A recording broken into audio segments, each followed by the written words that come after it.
Welcome back to another episode of Calcio Culture. On today's episode, we will be reviewing the Champions League final, which saw a 5-0 thrashing of Inter Milan at the hands of Paris Saint-Germain.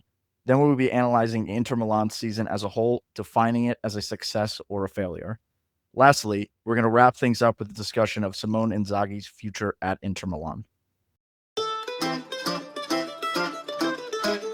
Ragazzi, thanks for tuning into another episode. You have all your hosts here. This is Vos. We got Mots. We have Logs as well. Nobody on a hiatus today. We had the Champions season has officially come to an end. We have some international games coming up. Club World Cup coming up. So we're going to have football all summer long. The season is officially over, I think. The Club World Cup might be considered the season. I actually don't know. That's an interesting one to try to figure out. But we're all here. Today we're talking Inter Milan and everything going on there. But how are we doing, guys? It was a busy weekend for all. I was at a wedding. Mots was at a wedding. Lugs, I don't know what you're doing. Probably drinking. And I was watching the Champions League final. I had to cover it for one of us had to cover it. Paisans, good to be back off the hiatus. Listen, we got a good episode for you guys today. A little bit of a new structure coming up. So we have a ton of content coming your way. You do know where to find us on all the socials: X, Instagram, YouTube, TikTok at Calcio Culture FC, and on your streaming devices, Spotify and Apple Pods. Mots, how we feeling today? We're feeling good, fresh off a nice Inter thrashing in the Champions League final, which was beautiful to watch. I know that on Calcio Culture, we take a new school approach of supporting the Italian teams in Europe. And I think if you guys weren't watching the pregame, Del Piero said it perfectly. He said, you can support the team up until the final. And then when it's the final, you can't. Rivalries come first. He said, you're not supporting specifically the team. So you don't want Inter to win when they're playing. You want Italy side to go as far as possible. Then it gets to the final and it's, okay, they can't win it. It has to be your team to win it. I did exactly that. Del Piero read my mind. Glad that we had a representative, although not a very good representative in the game, but happy that they lost. Let's get... Honestly, was not the best showing for a Serie A squad side. I was also on the same train, believe it or not. Milan is still red. AC Milan, 1 trophy this season. Inter Milan, 0 trophies. Just don't forget that. It was beautiful to see Inter go trophyless. They squandered every single opportunity they had at some hardware this year. And you know whose side I was on Saturday. It also helped that I had a PSG future from the knockout rounds. So if you ever need any betting tips, you come to me, because who had the best Colpies record this season? It was me. Huge asterisk there, but let's get right into it. Like we said here, Inter lost 5-0, worst ever lost in Champions League final history. Simone Inzaghi is now 0-2 in Champions League finals. And Morata, who is the president at Inter? Yeah, president at Inter, is 0-4 in his last 4 finals. He has also been a part of the last 4 Italian clubs reaching a final. So we're now on a 4 losing streak for Italian clubs generally in Champions League finals. And ultimately, this kind of sums up Inter Milan's season as a whole, right? Second best across the board, runners up for the Scudetto, runners up in the Coppa, losing to AC Milan, now runners up in Champions League, and then going out in the semifinal of the Coppa Italia to AC Milan once again. But look, you want to just quickly talk us through kind of what happened? I know 5-0, we can probably go through this pretty quickly. I mean, very overwhelmingly, they got dismantled. And there's not much analysis to do because PSG kind of just had their day with them. There isn't much analysis to do, but there was a couple of key points that really turned this game in PSG's favor. And I think overarching theme here, and it was probably the biggest stat going into the game, PSG's average age for their lineup was about 25 years old. Inter's was 30.4 years old. I think it might have been younger. 24? I think it was young. They still have Marquinhos in there, and I think Donovan was getting old these days. But in any case, the age gap was at least 5 years. And we had been hinting at it and alluding to it all season, that the really only biggest difference that Inter had between last year's Scudetto run and this year's absolute debacle of no hardware was that 1 more year of age, 1 more year on the legs. And this was a very long season for that Inter squad, especially the last couple of weeks. Even though Inzaghi tried to rotate the squad, at the end of the day, you could tell, and it was just so apparent in this game, that the age got to them. From the very start, PSG's press was unbelievable. It was incredibly organized.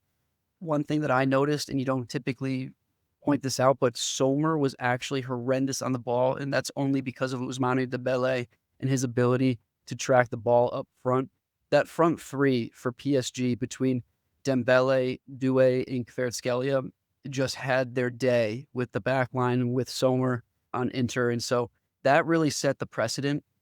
The other thing that I thought was a huge tactical play from Luis Enrique and PSG was that they clogged up the middle so much and forced the ball to the wingbacks for Inter. Now, on the flip side, you think that that's one of their strengths, but they had nothing to do with the ball once it got out wide. Even Thuram and Lautaro, when they had the ball, were forced out wide. If you look at the average positioning map for PSG, they controlled the middle of the field. And if you look at it comparatively to how Inter had set up and where their average position was, Barella, Hakan, and Hank were all right next to each other in the middle of the pitch, and everything else was strewn out to the wide. So there was a huge disparity, a huge disconnect between all the lines that Inter had, where typically that's kind of their strength, the connectivity between the back line to the midfield to that front line.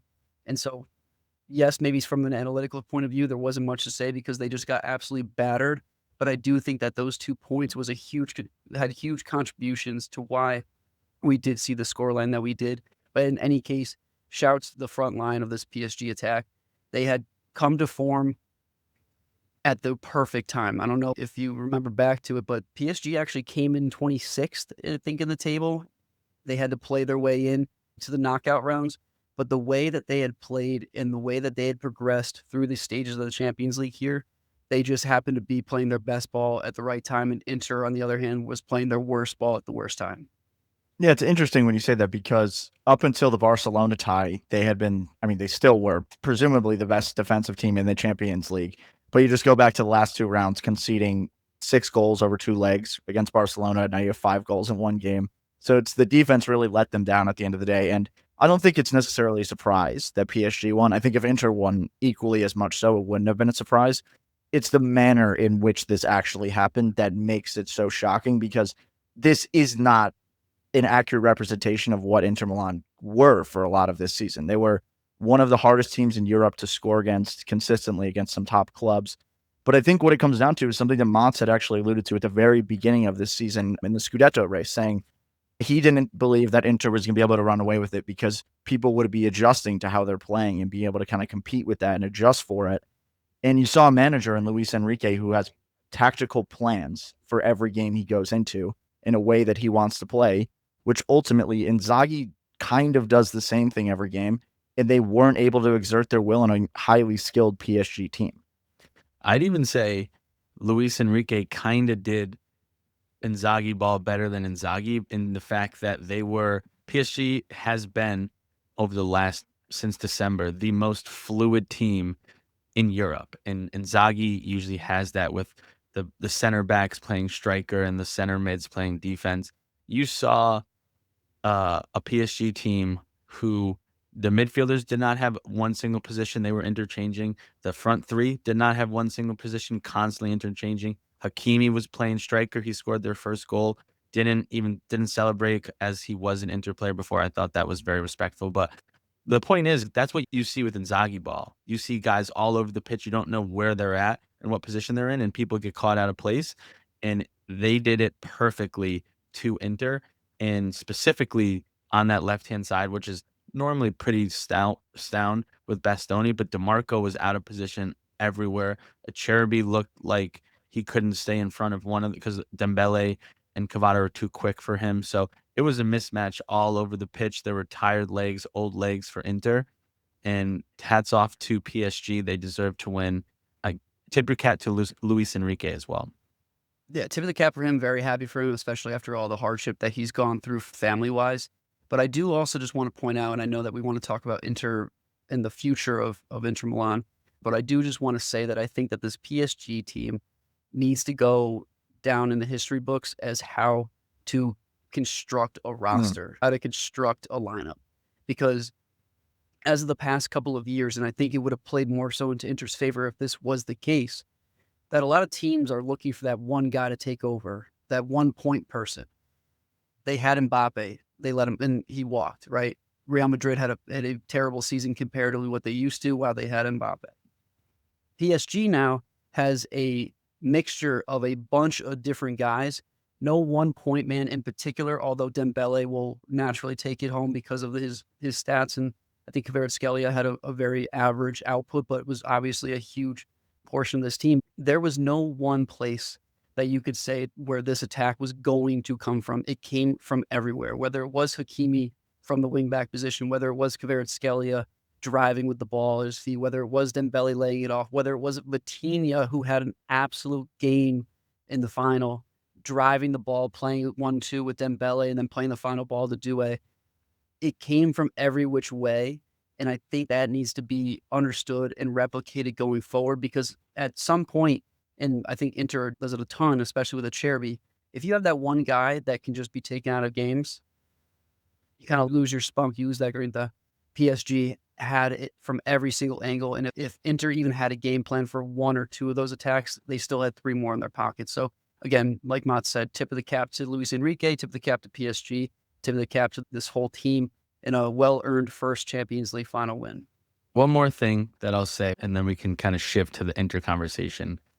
Inter didn't have the ball a lot. They had 40% possession, but when they did, it was better for PSG because they were making mistakes all over the ball. They could not beat the press of PSG, and a lot of that is because of Dembele. And Luis Enrique actually came out and said after the game, Dembele should win the Ballon d'Or on this game alone just because of his pressing. Summer had no idea what to do with the ball. He was making mistakes. He was giving the ball up. I think they scored 1 or 2 goals off of a direct Inter mistake from their press. So Dembele, he didn't have like the stats for like the gaining the ball in terms of stealing the ball back high up Inter's pitch, but all the work he did off the ball and pressing led to a lot of goals. And that's kind of also as good as a job as Luis Enrique did. That's a little bit on Inzaghi because, listen, you got your ass kicked in the first half 2-0. The game is still in your hands. You came back from 2-0 before. Make some changes. No changes were made at all. They kept trying to play Inter ball, which we have seen pay off. But he clearly had your number, and you made no changes, which I think is a big blunder on Inzaghi. Yeah, and I think one of the things that makes me feel a little bit worried about this team going forward is that one of their biggest strengths actually is when you press them hurting you. Because usually Hakan and Barella are so good at beating that first line of pressure and then releasing a ball to like their wing back, whether it be Lautaro dropping in. That one pass, and then they kill you on that. And the fact that PSG were able to snuff that maybe goes to show they are too old. They're getting a little bit older. And on the flip side of things, kind of their strengths, I mean, their weaknesses were really exposed in Federico Di Marco, which we've talked about on numerous occasions, being his defensive side of the game being weaker. We talk about it when he goes to Italy and whether or not he can even play for Italy because of how weak he is defensively. And then on the flip side, also, Acerbi's biggest weaknesses are exposed. His best trait is he locks down number 9s, like pure, strong, dominant 9s. They didn't have that. They had 2 quick guys going at him, and it was a problem. It's going to be interesting going forward, and I think this kind of flips the script now to Inter as a whole this season in kind of a discussion going forward. But to start with Inter this season, now we talked about it, the summary of the season, runner-ups across the board. And the question is, was this a success or not a success? And that's kind of what we want to talk about with every club. But we're going to start with Inter Milan. Because if you look at it, they were almost perfect. And that is kind of what you can point to. They were games away from a treble. They could have had 4 trophies this season. But on the flip side of things, they had none.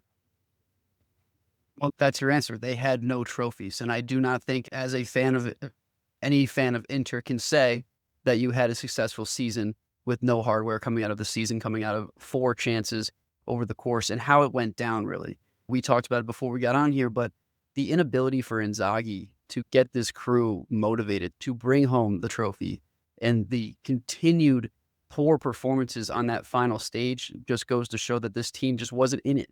They didn't have that motivation all year long to bring home any of these trophies. And I think that might be, do they feel like they had already done it? I don't know. I think that there's a lot of players in this team that can be hungry, but it comes from the top, and they just weren't ready for any of the sides that they faced when it came down to the big game.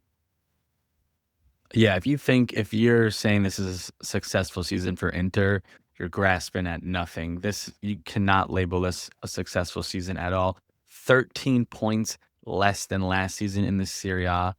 Letting Napoli, you had the Scudetto in your hands multiple times and you fumbled the bag. You had the Supercoppa in your hands and you fumbled the bag. You put up an absolute goose egg of a game against a rival in Milan for the semifinals of the Coppa Italia, and then you weren't even on the pitch in the Champions League. It's hard to argue this being a successful season in any shape and form for Inter. And it's a crazy statement to say because, as you mentioned, Bose, they were inches away from a treble. So this is not a successful season. They have a lot of questions that need to be answered in the offseason. Yeah, I agree. It was unsuccessful. And I think that going forward now, it's more so looking ahead, right? Like, this season's done. Everybody would agree it's unsuccessful. But the question's now, where do we go from here? Because you have a squad that's kind of an aging squad with a little bit of youth in it. Some good signings, and Zalewski has been made permanent. You still have young guys in Bastoni, Augusto, DeMarco, Dumfries. You got to keep those players. Yeah. You got to keep Thuram. And I think if they had won the Champions League final, the case for keeping everybody is much stronger, and the willingness for people to stay on is much stronger. But the amount of emotional and psychological taxation that has gone into this, and now they've come up short twice just in the Champions League. They come up short in the Scudetto race 3 times.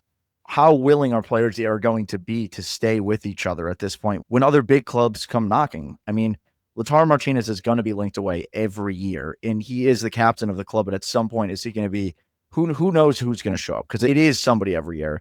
And we don't know. It might be a Barcelona. We don't know. It might be a Real Madrid. I think that's a stretch. He's linked to Atletico right now. But, I mean, Thuram has been linked away. Barella usually doesn't get a lot of rumors, but he's one of the best midfielders in the world. He's going to be linked away. Dumfries as well. So there's gonna be a lot of things that they need answers to answer this offseason. But what I want to bring up here is this last 4 years under more so Morata than Inzaghi, before we kind of have the Inzaghi discussion, right? He built up Juventus and had that powerhouse for that 9 years, was able to reach 2 Champions League finals and lost as well, as Vos mentioned earlier. But if you really zoom out and what Inter have done under Morata, it's vastly underachieved, because this Inter side has been the best team in Italy for the last 5-6 years, and to get 1 Scudetto, a couple Coppa Italias, they vastly If we include Conte era, it's 2 Scudettos. And you'll remember that this happened to Juventus. Beppe Morata built them up, and they reigned for 9 years, and then poof, because their average age was 32. They were paying everybody way over what they should have been paying. He made a ton of maybe not bad decisions, because they got to the Champions League, but he gambled too much, didn't deliver, and now Inter's gonna be stuck, and it might take a while for them to get out of this position. From my perspective, this is, I think, with the Champions League loss, is officially the end of the cycle for Inter. I say that because a lot of the guys that have now been very pivotal, Hakan, I would say Acerbi even for this past 2 seasons, Sommer now for this past season, Darmian, who's been in and out of the lineup in very important stuff. Darmian is you can't have him as an anchor of this dynasty. Not anchor, but he's been around since when did he come from? No, ignore that one, everyone. The rest of this squad is now going to have this whole prisoner's dilemma, because it's going to be, okay, what is Lautaro thinking? What is Dumfries thinking? What is Barella thinking? Are they going to stay? Are they willing to weather the storm now? And every single player is going to be thinking the same thing. And it's going to be who's going to break the dam first. And so I do think that if you get one guy to go, Dumfries gets led away.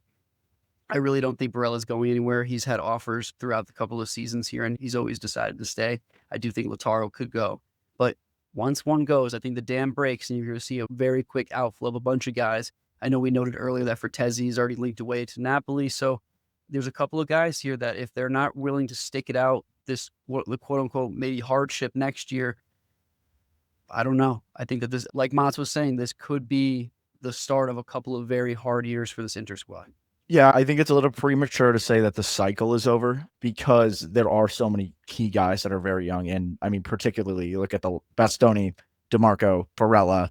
If you have those three guys, the cycle's not over. Like that is the spine of your team. And there's always guys to add around there. I think your point, that's a very good point, is if one goes, who else is going to go? I think that is a legitimate point. That is the scary part about this. But going back to what you were saying about Morata, Mats, is I actually don't think any of this is on him because he's built the best team in Italy over the last 6 years, and they are the best team in Italy. And I don't know who would argue against that, that they going into every season, they were not the best club. But was Inzaghi the guy is more the question. I think what is kind of an interesting comparison in the way I've been thinking about kind of managers over the last couple of weeks or so, with Juve at the beginning, with Inter Milan now at the beginning, there's two kinds of managers, really. There's a 1 to 2 year manager, and then there's like your 5 to 6, 8 year manager, right? And at the beginning of both cycles, he went with the mercenary manager, Antonio Conte. We have 1 year, let's get it done. And then you kind of build off of that. They got it done with Antonio Conte, and then they handed the reins to Inzaghi. It took them 2 years, yeah, but they did get it done, right? Let's get it done right now. We might see that with Napoli, with everything that's going on. But then the reins were handed to Inzaghi. You are the next 5-year guy. And this kind of brings us to the Inzaghi conversation now of where do you stand with him? Because I would struggle to say that he has succeeded in his role. 1 Scudetto, 2 Coppa Italias, 2 Champions League finals, 2 Super Coppas, if we want to throw those in there. But really, you're pointing to the Scudettos, the Champions League. And I would say the Coppa Italias are important, but they don't diminish the failures. Being the best team in the league for the 4 years you've been in the league, 1 Scudetto, and again, we keep referring to it, in every year, apart from the Napoli year, because they were so much better. When AC Milan won, Inter, it was kind of theirs to grab. This year, everybody would say it was right there to grab. And this is what I was saying a couple weeks ago now. It's a tough decision for Inter. Do you keep Inzaghi or do you let him go? Because the discussion is what's your next option, but is a worse option just staying with the option that isn't particularly working? I also think there's an added layer to this now as well, where Inzaghi is taking a step back and it's kind of seeing what me and Logs just said. Average age of 31, 32. Are all these players going to stay? I got a 2-year, $60 million offer on the table. Maybe I just leave and then they have to go find a new manager. So I think both sides need to evaluate it. But I do think that your take from a while ago or from a couple weeks ago that maybe you do move on from Inzaghi isn't that bad of a take anymore. And I definitely think the 4 years that he's been at Inter has now been, you can now clarify, like finally classify this as a failure for Inzaghi over the 4 years, as good as they've been. And he's kind of been able to sneak under the radar by not necessarily delivering trophies because of how beautiful they play. And that's something that Italian teams struggle with. And they really want that, is a very beautiful style, attractive brand of football. He's also done a very good job of bringing in people on frees and getting the most out of them. Is that more Morata or is that Inzaghi? That's a good point, because I see both sides, because obviously it's good on Inzaghi for getting a lot from somebody like Thuram was very underwhelming in the Bundesliga, right? And he's gotten a ton out of Thuram. But then you look at it in a different light and you say, why on earth did Frattesi not break into this starting lineup, and he kept playing Mkhitaryan, an old man who also in the Champions League final got destroyed. He was not on the pitch, basically. Like, you need to be able to kind of implement these new signings into your system, and he very much wasn't able to do that. It was only his 11 that Inter could be playing their beautiful calcio, right? Like, Taremi struggled this year. Arnautovic never really did much when they brought him in, right? There hasn't been a lot of guys that have been brought in that Inzaghi's been able to get the best out of in kind of teach them his calcio. It's really just this 11. Yeah, and that's that's part of my reasoning of being like, what is Inzaghi? Like, he isn't really a guy that's going to develop. He doesn't think long term, and I've said this all year. He's not like a thinking 2 to 3 years ahead kind of guy. So then otherwise he'd be playing for Frattesi, right? Because I think Mkhitaryan did have a good season again. but you have to give those guys minutes and let them develop. I would even say as much as I don't like Eslani, he should have been playing more, given Hakan missed so much of the season. Like, these are the decisions that need to be made to further the club 2 to 3 years out. So if you say he's not good at that, but now he's also not good at finishing things off. I mean, he's clearly shown that he can't out-tactic other managers. We talked about it in the league this year. We had basically, for the last 4 weeks, you had a week to prepare for every single game you were playing. Didn't get it done against Lazio. If they beat Lazio, they maybe win the league. You go ahead of points against Napoli. Didn't get it done there. Couldn't get it done over 2 legs against AC Milan, who were abysmal the entire season. Couldn't get it done in 2 Champions League finals, albeit the other one could have gone a little bit differently. And you can just go through the list, and it kind of becomes, what is he good at? Good at tactics, but not really getting it done at the end of the day. I just think that his floor is really high. He's a really high floor guy. Ceiling, it's there, but I don't know if he's ever lived up to that ceiling in any case. You look at the two of the 3 seasons that they really should have won the Scudetto, where they didn't. You look at that Napoli roster, not very strong, definitely not stronger than the Inter squad. And you look at the Milan squad from a couple of years ago, definitely not as strong as the Inter squad that year. So the expectation there, yes, you should be winning those Scudettos. For whatever reason, I'm sitting here as you guys are talking, and I'm thinking, okay, you let Inzaghi go, but what do you bring? Like, what are you bringing in, and what does that floor look like? Because then, why is the leash and why is the evaluation here so tough when? And I know what you're going to say, and I'll just counter my own point as soon as I say it. But like, Klopp won 1 Premier League title over how many years? 10 years. I think we 9. don't look back.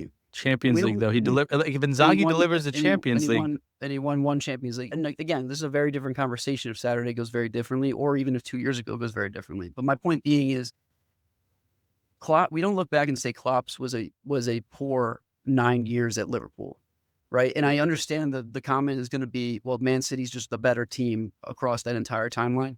Sure, I get that, but at the same time, why is one of the top clubs in the world in Liverpool not looking to replace Klopp if he's just not getting the job done? Well, and so I guess my conclusion there is, if I'm Inter, what am I bringing in that's going to be better than what Inzaghi has produced?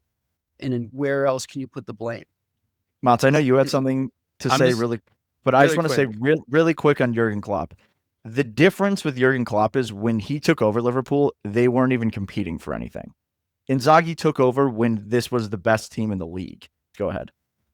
Like, Logan, to your point of he has a high floor. His floor is a Super Copa and a Coppa Italia in the same year. That is probably Inzaghi's floor. He'll get you 2 trophies and you could be in the Champions League, like top 4. But when you are Inter, as Vos keeps mentioning, the best team, they have the best players, best team. They spent the most money, the highest wage bill last 4 years. That is not a good floor. You almost did that this season, and you would have been like, we need to do better.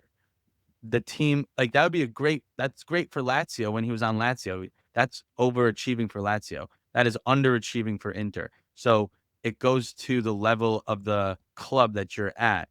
And I do agree his floor is high, but after 2 years of a Super Copa and a Coppa Italia, you're going to want more for being Inter when you keep bringing in better players. And what I would even say further than that is, can we say that that's Inzaghi's floor? Or is that just because he has the best players in the league? Like, can we point to that being that's the floor because of the manager?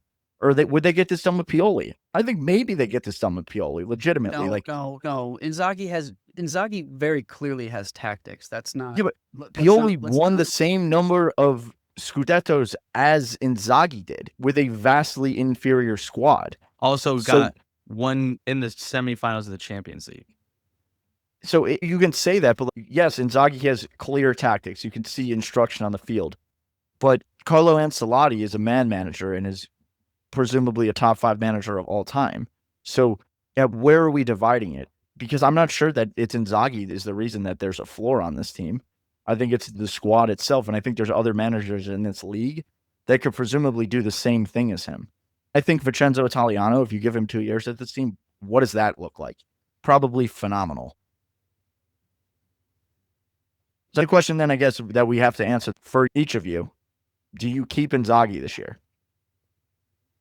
It might not even hang on. It might not even be up to the club because he could go to Saudi Arabia and become the highest paid manager in the world. If he goes to Saudi, then I mean, moot point. I mean, it's also just like, okay, like go get your bag, right?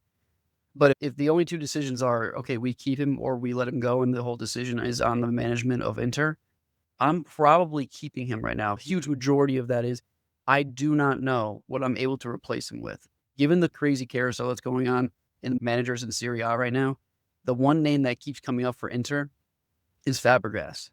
And Fabregas doesn't want to leave Como. I do not think that he leaves Como for this Inter squad. He's not stupid. He knows there's opportunities out there for him, and he's come out and been pretty strong about not wanting to leave. So if I'm Inter, I do not know what is on the other side of this fence.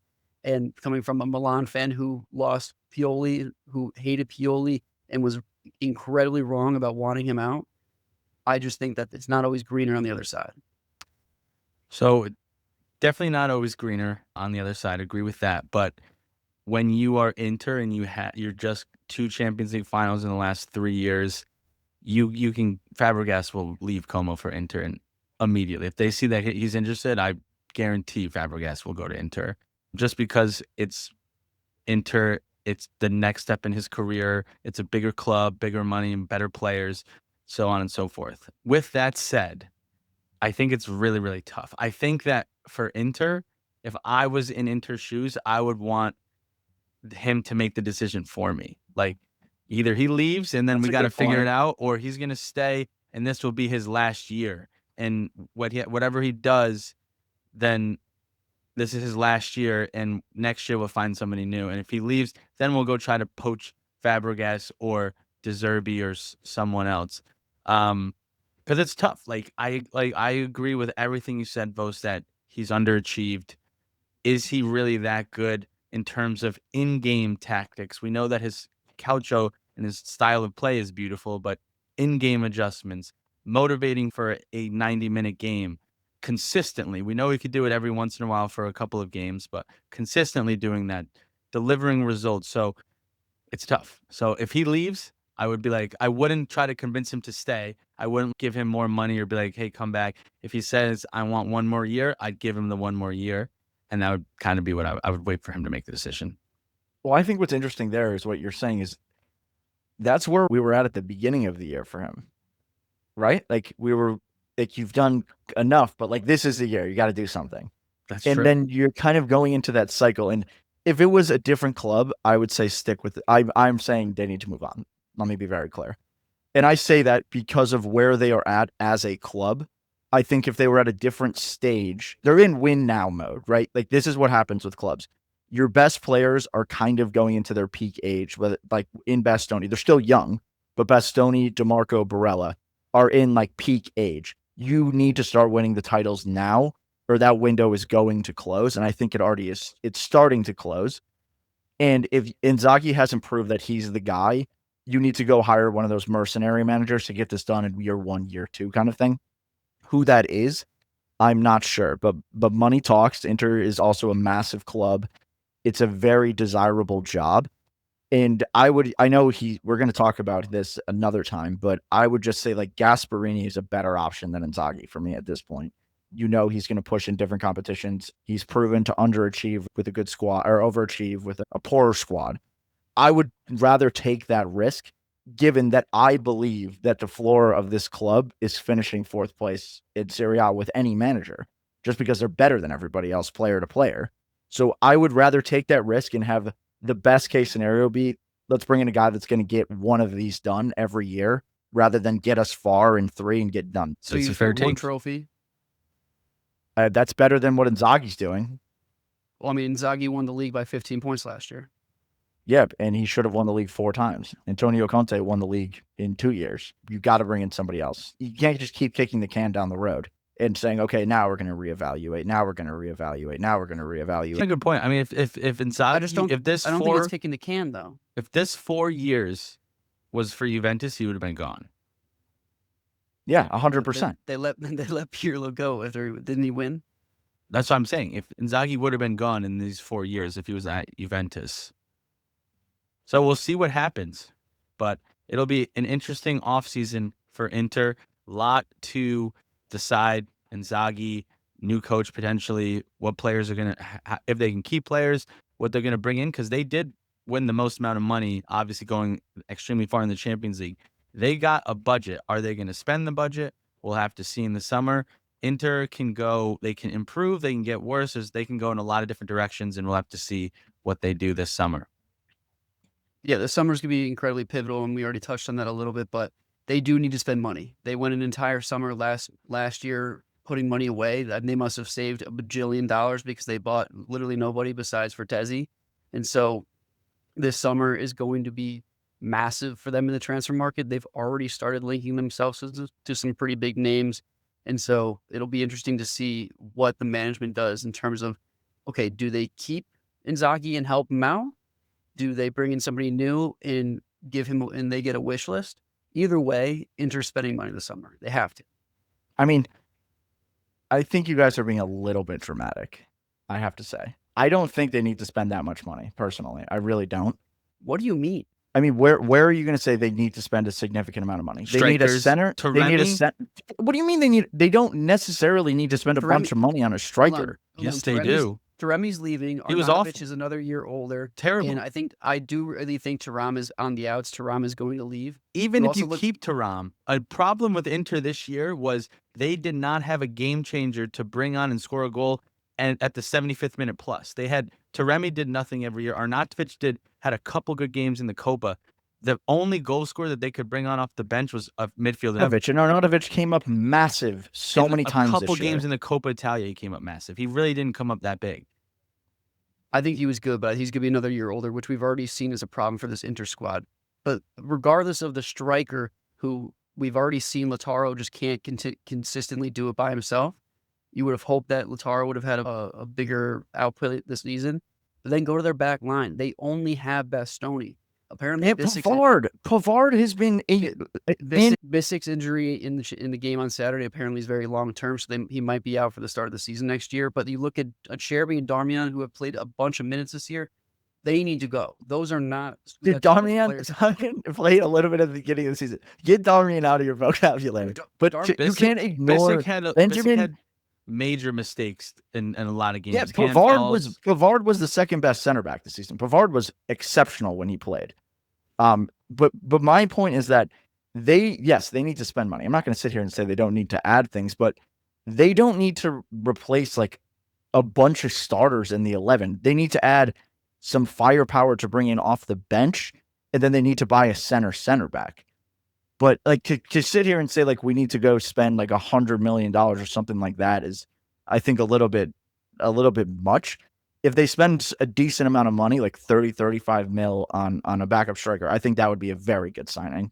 But as an Inter squad, who we just said just was second best, why wouldn't you spend 100 mil after not spending anything last season to ensure that you are going to be that top squad?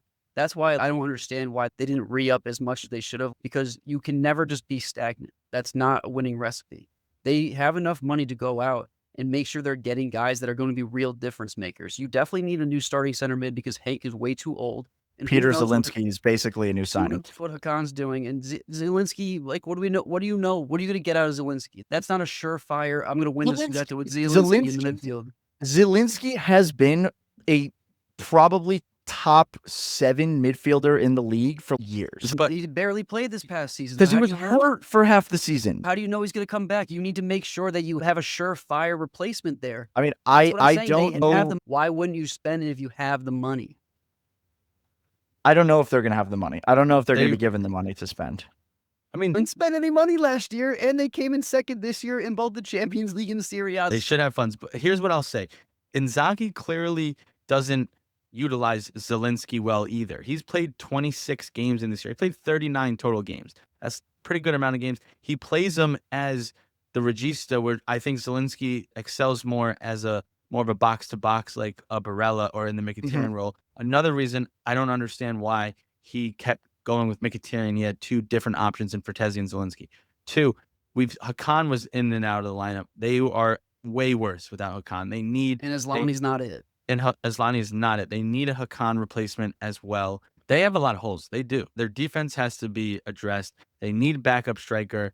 I looked up, Arnautovic only had 7 goals this season. It was the Coppa Italia he did well in. They need 2 backup strikers.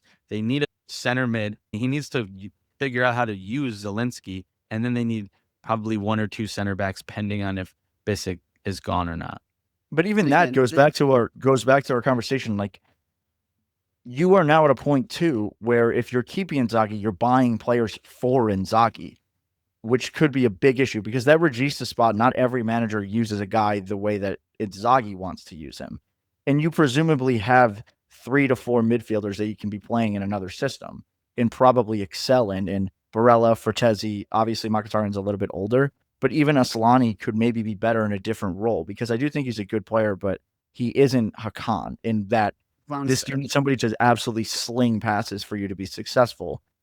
Where if you keep Inzaghi, you absolutely need to replace Hakan. But I just don't think. I think they do need to add a midfielder. I agree, especially if the hard part is if you have Inzaghi, you need to spend a bunch of money on a center mid. I guess that is true to replace Hakan. But apart from that, like you're buying backups, and I think center backs you can kind of get. Like, you don't need to spend all the money in the world to get one, in my opinion. I can tell you Milan did try to spend money on not very good guys, and they don't have a center back right now. So I would assume that Inter can go out and attract a top-notch center back, but we shall see. Like I said, it's going to be an interesting summer for Inter. They are going to, I think they'll be linked with a lot of players. They'll be linked with managers, obviously, and we're going to see who they can bring in. Oh, wait. They're linked with a center mid from Marseille, Luis Hernandez or Luis Enrique or something. Oh, they did. Like they did buy. I think they already bought him. 35 I think so, mil. 30 something, which could go to show they're spending money. I mean, Logan is right. They earned like 250 mil from UEFA from making it to the final. So they got money to spend. We know that they don't always spend it, but they definitely have money to spend. So we'll see if they continue because they obviously are already splashing the cash. Paisans, we want to hear from you though. What are your thoughts? I know that Vos got some people going a couple weeks ago with his Inzaghi takes. Not so crazy anymore, but certainly let us know what you think Inter needs to do this summer to bring them back to a surefire Scudetto winning, trophy hunting team. You know where to find us. Twitter, which is now X, TikTok, YouTube, and Instagram. And you'll hear us live on the podcast site, Spotify, Apple Pods. Vos, any last thoughts? A little heated today. Move on from Inzaghi. That's all I have to say. With that being said, Mats, take us away. Always a pleasure. Paisanos, do not be a gagoots, and Forza Calcio Culture.